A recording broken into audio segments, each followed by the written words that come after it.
welcome. Don't forget to like and subscribe. Or, I might show up at your door. I'm just here to share some creepy stories, so sit back and enjoy. Disclaimer: the content presented in the video is purely for entertainment purposes only. The theories and stories discussed in this video are speculative and are not supported by any evidence or proof. Viewer discretion is advised. I was halfway through my second cup of coffee when my phone buzzed. The vibration rattled against my kitchen table, an urgent, insistent noise that cut through the quiet of my apartment. I nearly ignored it, assuming it was just another weather alert or an Amber Alert. One of those messages that makes your stomach drop before you realize it has nothing to do with you. But something about this one made me pause. The text was simple but unsettling. Emergency alert. Stay undercover. Do not expose yourself. That was it.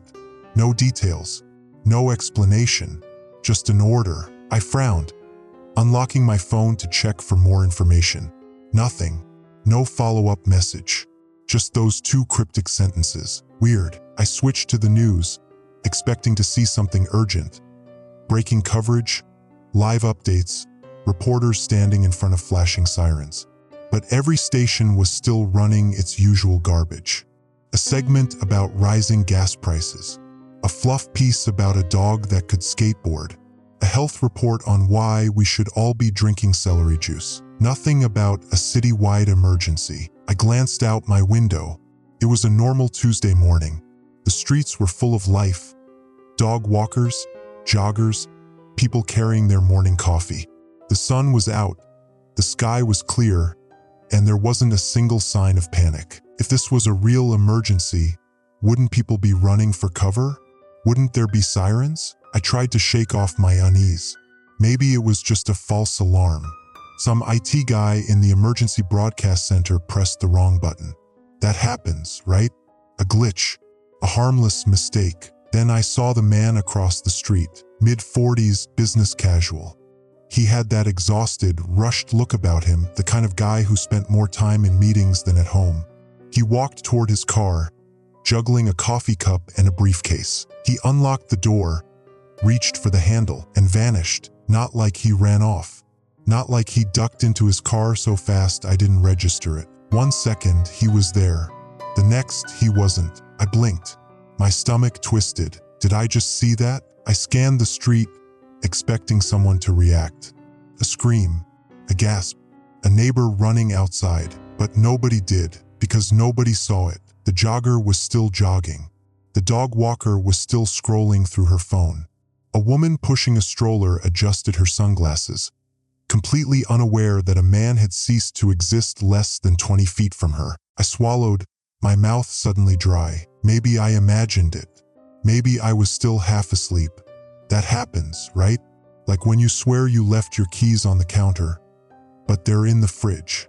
Or when you think you hear your name whispered in an empty house. Yeah, that had to be it. Then I saw the girl, a teenager, maybe 16 or 17, stepped out of an apartment building across the street.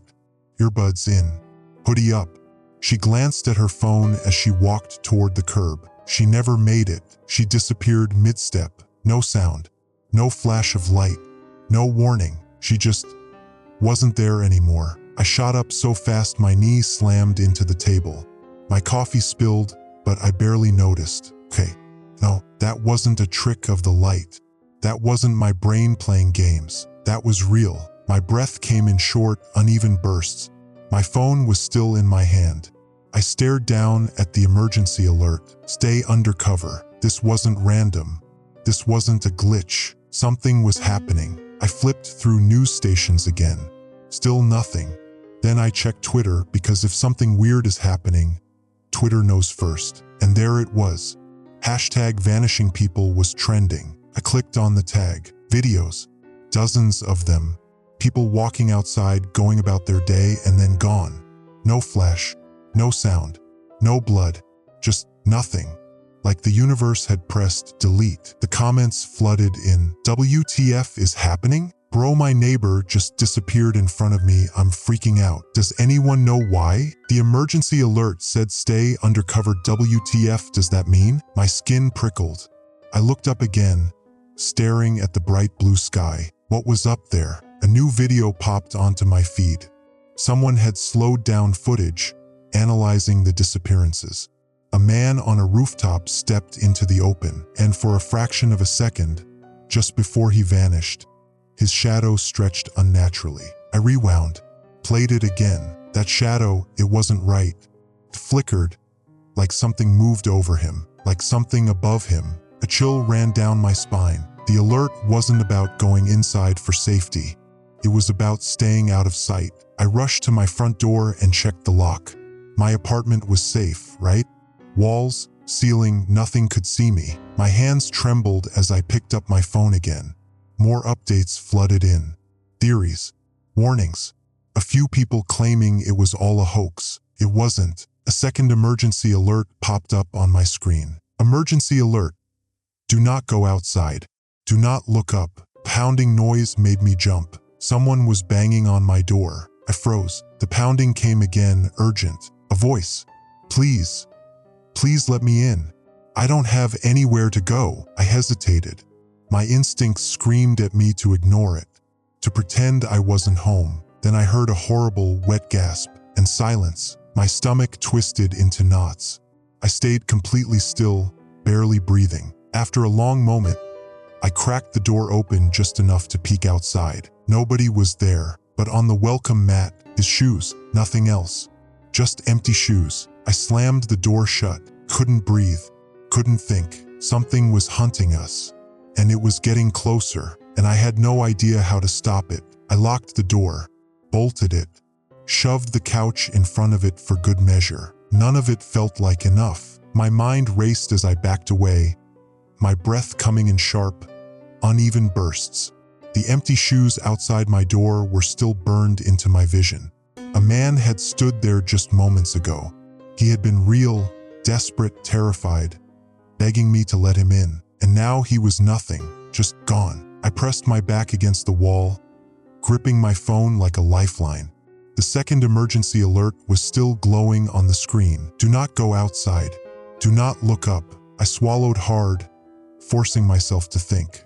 Whatever this was, it had to be connected to visibility. The people who vanished had all been out in the open. Had any of them been inside when it happened? I scrolled through Twitter, scanning the newest posts. More videos, more disappearances, more frantic theories. One caught my attention, a grainy security cam feed from inside a gas station. The timestamp read 8:42 a.m., just minutes ago. A man in a blue hoodie stood at the checkout, digging in his pocket for his wallet. The clerk, a young woman with a bored expression, tapped at the register. Then the automatic doors slid open. The man turned, just a fraction of an inch, just enough for his head to tilt toward the entrance, and he disappeared. The wallet he had been holding hit the floor with a soft thud. The clerk's eyes widened. She recoiled, knocking over a display of gum. The doors slowly slid shut again. I rewound the video, watched it again and again. The moment the doors opened, light spilled inside. The man had been indoors, but the second that sliver of sky became visible to him, he was gone. A cold sweat prickled across my skin. It wasn't just about being outside. If you could see the sky, you were dead. A new panic gripped me. My apartment, was I safe here? The blinds were drawn, but I still had windows. What if there was even a tiny gap? I rushed to the nearest one, making sure every inch of it was covered. The blinds were thick, but paranoia made me grab an old blanket from my closet and tack it over the entire window. I did the same for the bedroom, the bathroom, even the peephole on my front door. No sky, no way to see outside. I sat down on the floor, my back pressed against the couch barricading my door. My breathing was uneven, my hands still shaking. I tried to slow my thoughts, think rationally. What the hell was happening? No news station had covered it yet. The internet was losing its mind, but no officials were saying anything. No government response, no press conference, nothing. What could be so powerful, so dangerous, that even the authorities were afraid to acknowledge it. My stomach twisted. I needed to call someone. Maybe my sister, Claire. She lived across town, but she was smart, level-headed. She'd know what to do. I dialed her number with clammy fingers. It rang, once, twice, then, "This wireless customer is unavailable." I clenched my jaw. Hung up. Dialed again. Same message. I tried my mom. My best friend, Jake. Nothing. My hands trembled as I pulled up Jake's Twitter. He'd been posting as recently as 15 minutes ago. His last tweet was short. "Yo, WTF is going on? Some dude outside just disappeared." I stared at the timestamp. 8:50 a.m. That was 10 minutes ago. I typed out a reply. "Jake, are you okay? Where are you?" No response. A deep, sickening dread settled in my chest. I forced myself to keep scrolling. More posts flooded in. Some people still didn't believe what was happening. Others were begging for answers. A few were testing theories. Then I saw it. A new video. One I really wish I hadn't clicked on. It was filmed from inside an office, maybe an accounting firm or something, judging by the stacks of paperwork in the background. The guy filming whispered, his voice shaking. "We locked the doors. We closed the blinds. We thought we were safe." The camera panned to a desk. A desk pushed up against the window. Someone had been sitting there. Their coffee cup was still steaming. Their computer was still open.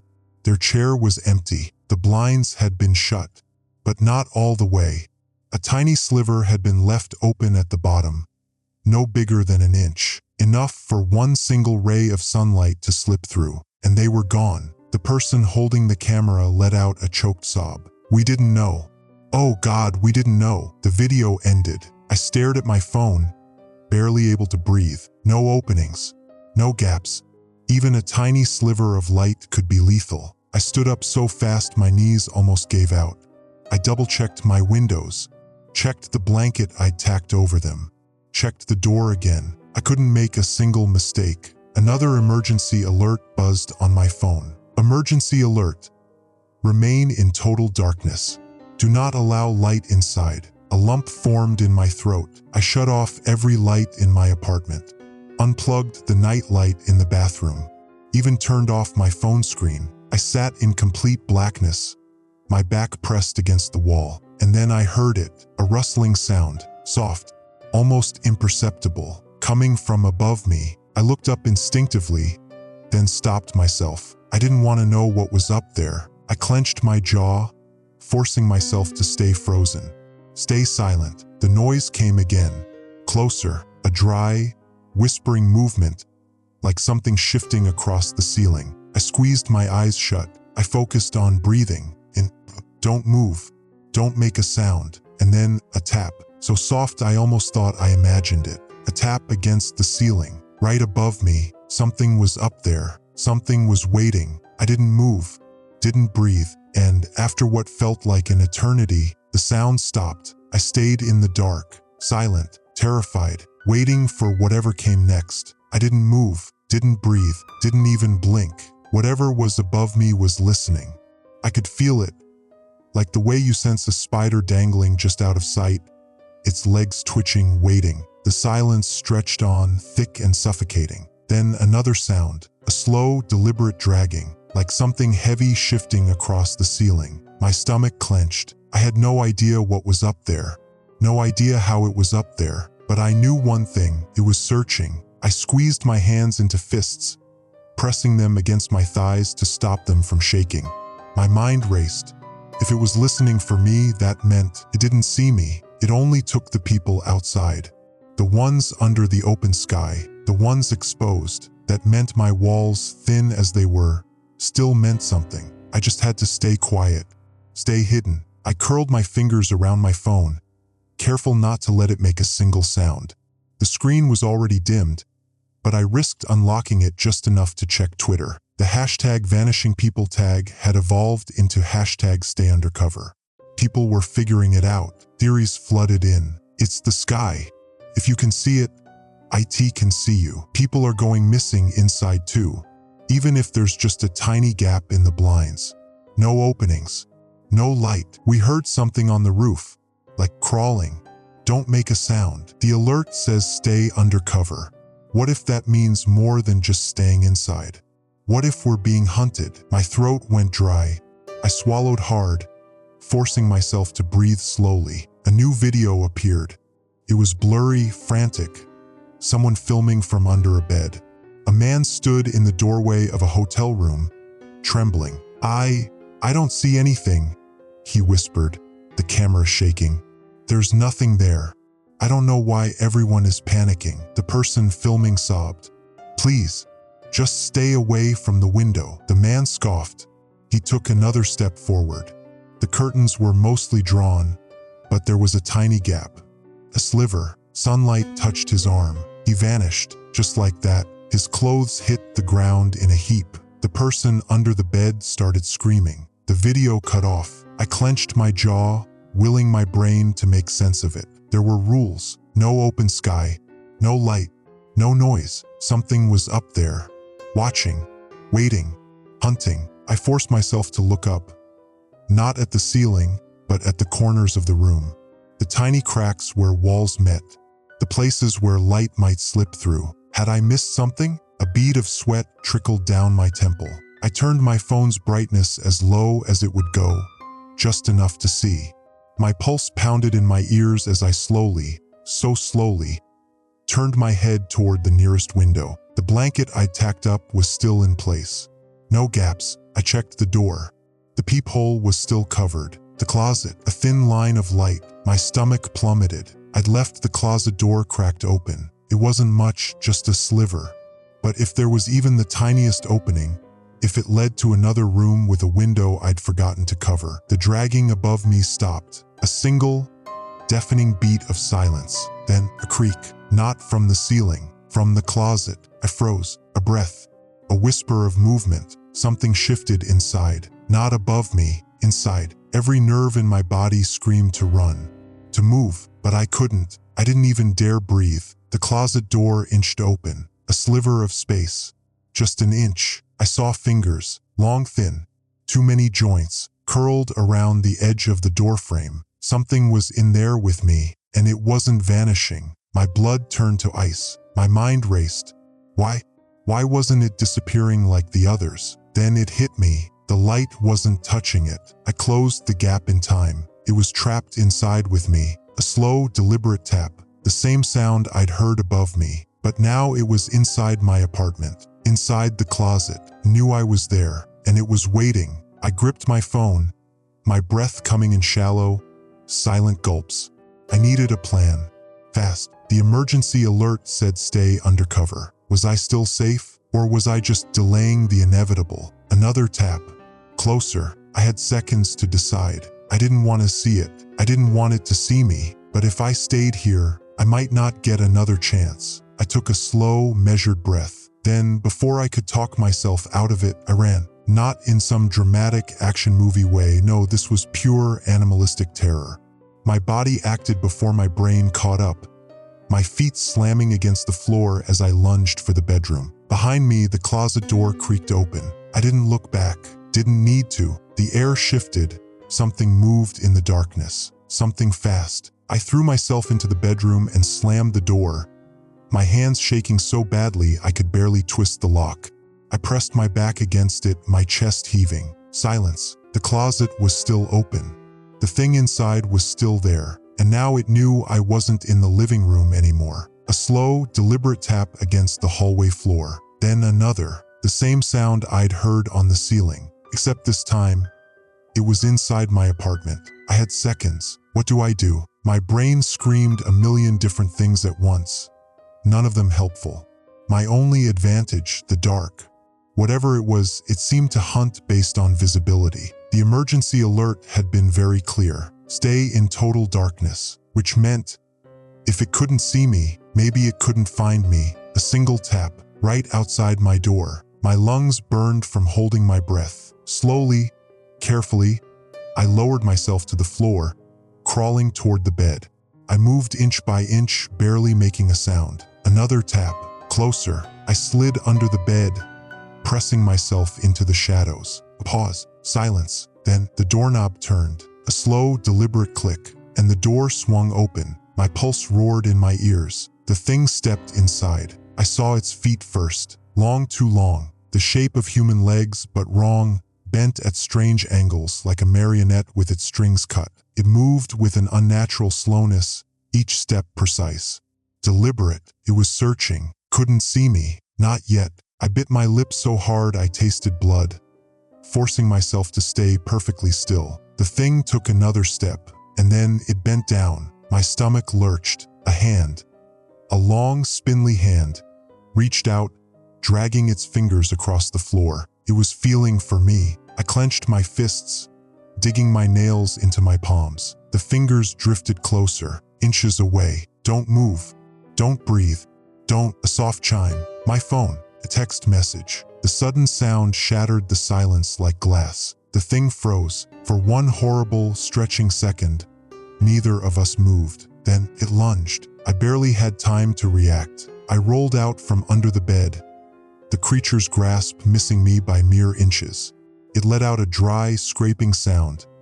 Not a scream, not a growl, something worse. I bolted. I didn't think. Didn't stop, just ran. The apartment was no longer an option. I knew I was here.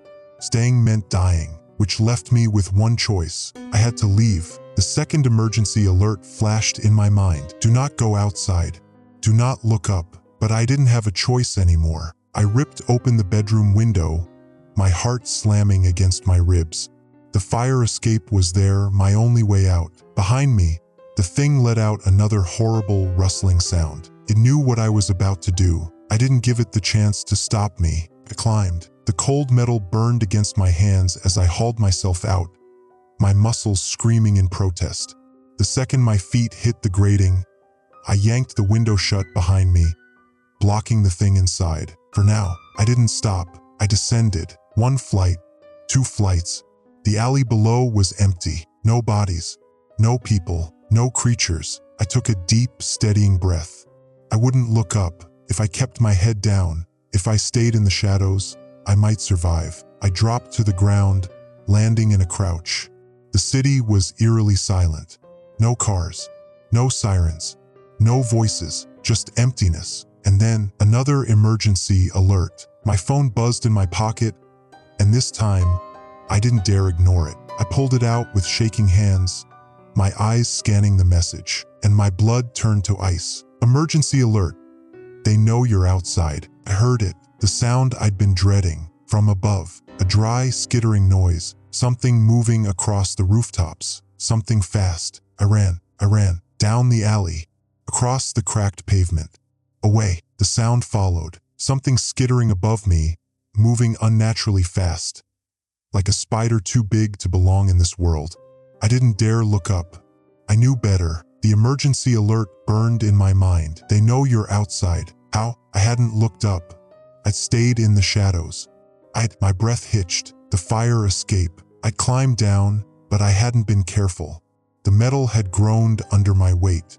The window had rattled when I slammed it shut. It heard me. I clenched my jaw and forced my legs to move faster. My lungs burned. My shoes pounded against the pavement, each step ricocheting through the unnatural silence. The city was dead. No honking cars, no flickering billboards, no people, just me and them. A shadow flickered in my peripheral vision. Something moving, not above me, ahead. I skidded to a stop, barely stopping myself from crashing into a shape in the darkness. My pulse roared. For one horrible second, I thought I'd run straight into one of them. But no, it was a man, wide-eyed, breathless, clutching his phone like it was the only thing keeping him tethered to reality. We stared at each other. Then his gaze darted up, just for a fraction of a second. A reflex, he was gone, vanished. His phone hit the ground with a dull thud. His jacket crumpled into an empty heap, like he'd never even existed. A gust of wind rushed through the alley. I forced myself not to move, not to react, not to look. I bent down, heart hammering, and grabbed his phone. The screen was cracked, but it still worked. His messages were open. "Mom, are you okay? Please call me. Dad. Son, I think we're safe in the basement. Just stay inside. Unknown number. Don't run. Don't look up." You're being hunted. I swallowed hard. Hunted. I didn't have time to think about that. A noise, a dry, scraping sound, echoed from the rooftop above me. I forced my legs to move. I darted out of the alley and into the streets, hugging the buildings as I ran. No open spaces, no exposed areas. The city around me was frozen in time. Abandoned cars sat idly at traffic lights, doors flung open like their owners had been mid-escape before they vanished. Shopping bags lay scattered on sidewalks, their owners gone. I was running through a graveyard of the missing. Another buzz. A new emergency alert flashed across my phone. I didn't want to look, but I had to. My breath hitched. Emergency alert. Do not trust the other survivors. I nearly dropped the phone. What the hell did that mean? I forced myself to keep moving. There had to be somewhere safe. A basement. An underground tunnel. Anything. The subway. The thought hit me like a lightning strike. It was underground. No open sky. No way for them to see me. I took a sharp turn down a side street, skidding toward a stairwell leading into the subway. The entrance was pitch black. For the first time since this nightmare started, I hesitated. Was it really safer down there? Or was I just running into something worse? A soft chime. Another alert. Emergency alert. It's not safer underground. My stomach dropped. That was impossible. It didn't make sense. If they hunted by sight, if they took the exposed, then the underground should have been. I stopped. I wasn't alone. Something shifted in the subway entrance. A shadow. Person. They stood at the bottom of the stairs, completely still, watching me. My breath caught in my throat. A survivor. Or I stepped back. The figure didn't move, didn't blink, didn't breathe. A cold, suffocating dread curled around my chest. The emergency alert rang in my head like a warning siren. Do not trust the other survivors. I took another slow, careful step backward. The figure tilted its head, like it was studying me. I turned and ran. I didn't know where I was going anymore. I just knew I had to stay moving. Above me, something skittered across the rooftops. I could feel it, tracking me, hunting me. The city was a maze of shadows and empty streets. Every corner a trap. Every doorway a potential grave. I wasn't safe inside. I wasn't safe outside. I wasn't safe underground. So where the hell was I supposed to go? I checked my phone, desperate for answers. One new message from the unknown number. I swallowed hard and opened it. My hands went cold. You can't hide forever. A shadow flickered at the edge of my vision. I was out of time. I ran without thinking. The streets blurred around me, my feet barely hitting the ground.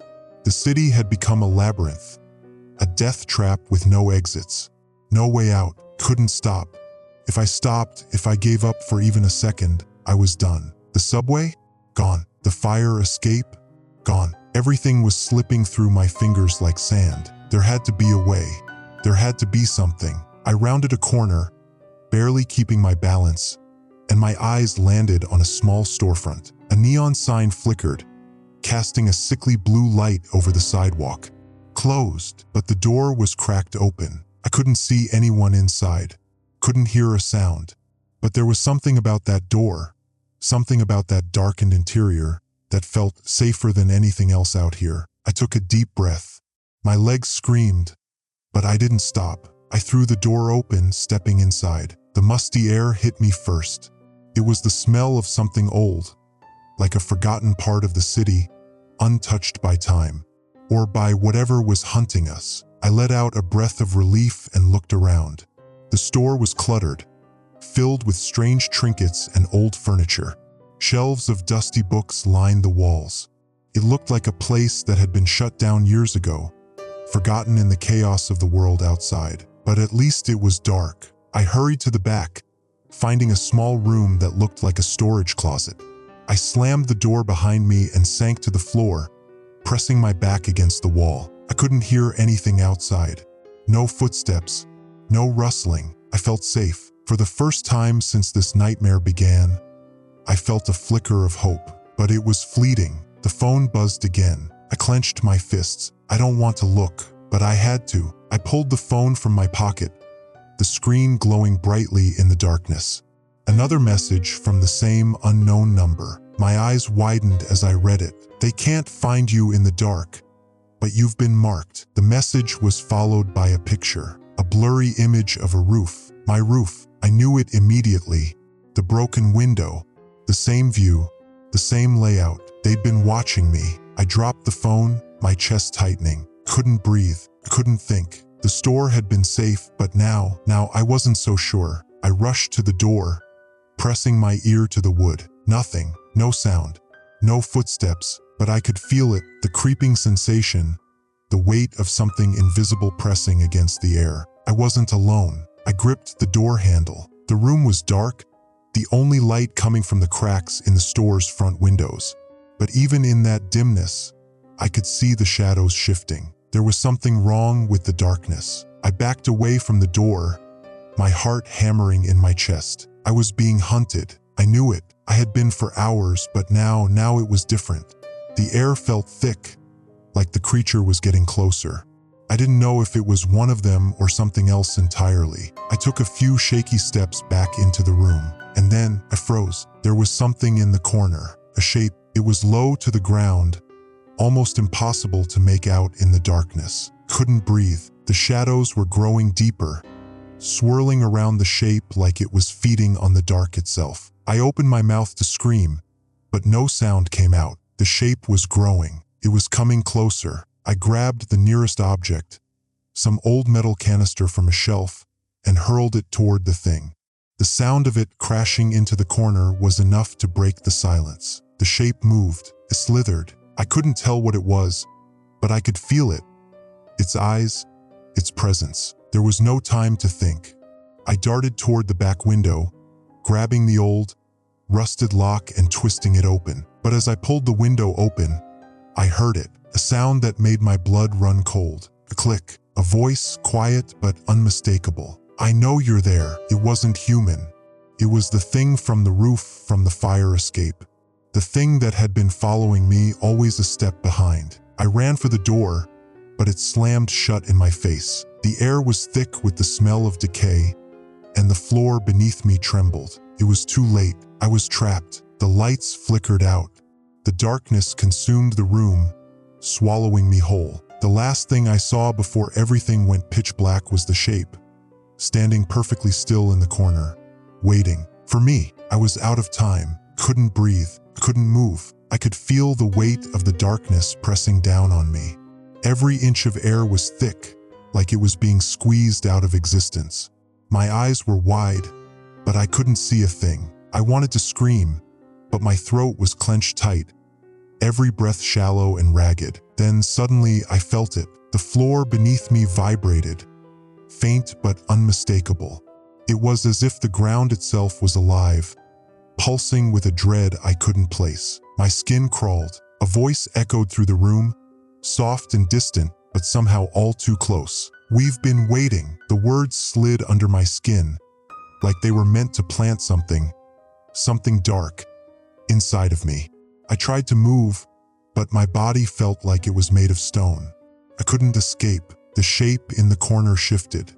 It moved toward me, and I heard a low, guttural sound, like something being dragged across rough stone. It was real. It had been real all along. The emergency alerts, the strange warnings, it was all connected. They were hunting us, but not just for food, not for sport. They were hunting us because they were after something more. I forced myself to focus, to stay sharp despite the fear creeping through every fiber of my being. What did they want? I couldn't stay still any longer.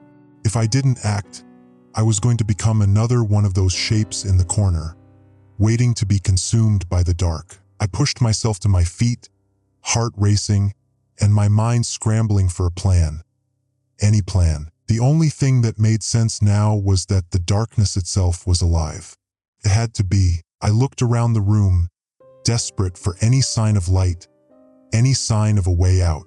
But the walls felt like they were closing in, and the more I moved, the more I realized I was trapped. This place, it wasn't just a store. It was something else. They had led me here. I froze. The voice, it wasn't a voice at all. It was in my head. "You know the truth." The words were like ice in my veins. I blinked, and for a second, I thought I saw it.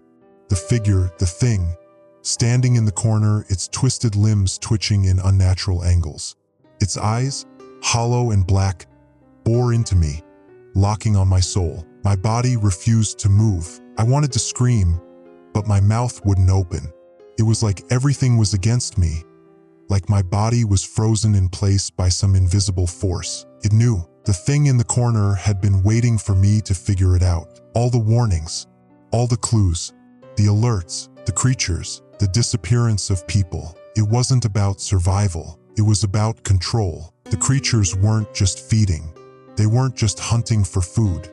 They were testing us, studying us, preparing us. For what? I didn't know. But I could feel it, like a terrible, creeping knowledge that came from deep within the darkness. This was only the beginning. I had to move. I had to escape. I couldn't let them get to me. I couldn't be part of whatever this was. I lunged toward the door, hands shaking as I grabbed for the handle. But it was no use. The door was locked from the outside. I slammed my fist against the wood, fury and desperation boiling up inside me. I was trapped. The room seemed to pulse, the walls breathing in and out, drawing closer and closer, until the entire store felt like it was closing in on me. It was too late. I felt it just as the others had. The presence, the weight of something ancient, something evil circling, stalking me. I knew exactly what it was, and that terrified me because I realized too late. There was no escape from this hunt. The creatures, they were the darkness itself. The things from beyond the veil. They had been here long before us, watching, waiting for the moment when we would finally see. And now I was their prey. I took a final, desperate breath as the door behind me creaked open. I couldn't tell if it was them or something else, but I couldn't stay here anymore. I had to move. I had to run. I darted out of the small room and into the main store. But when I looked up, I saw it. The door was closing. The shape was right behind me, its mouth wide, gaping, filled with darkness, snapped open. I turned and ran. I didn't look back, couldn't. The darkness had swallowed the room, but the air, the streets, everything was alive with it now. Every shadow stretched unnaturally long. Every flicker of light felt like a threat, a trap. The thing in the store had opened its mouth, and that sound, something deep and terrible, had followed me into the streets. I didn't know where to go anymore. My legs were shaking. My head was spinning. All I could think was, survive. I raced down the empty street, the neon signs flickering in and out like the city itself was dying. The world outside had stopped. Time had stopped.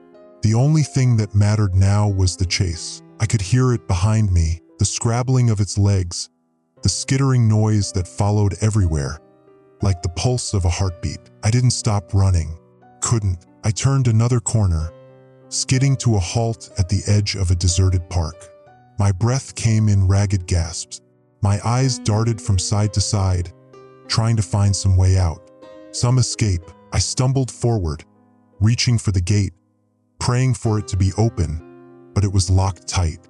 Another dead end. It wasn't over. It wasn't even close. The thing wasn't far behind me.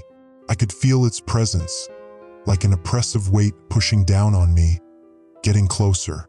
I could feel the darkness in the air, creeping over my skin, crawling under my nails. I had nowhere to go. My phone buzzed again. "You're out of time." I could barely process the words.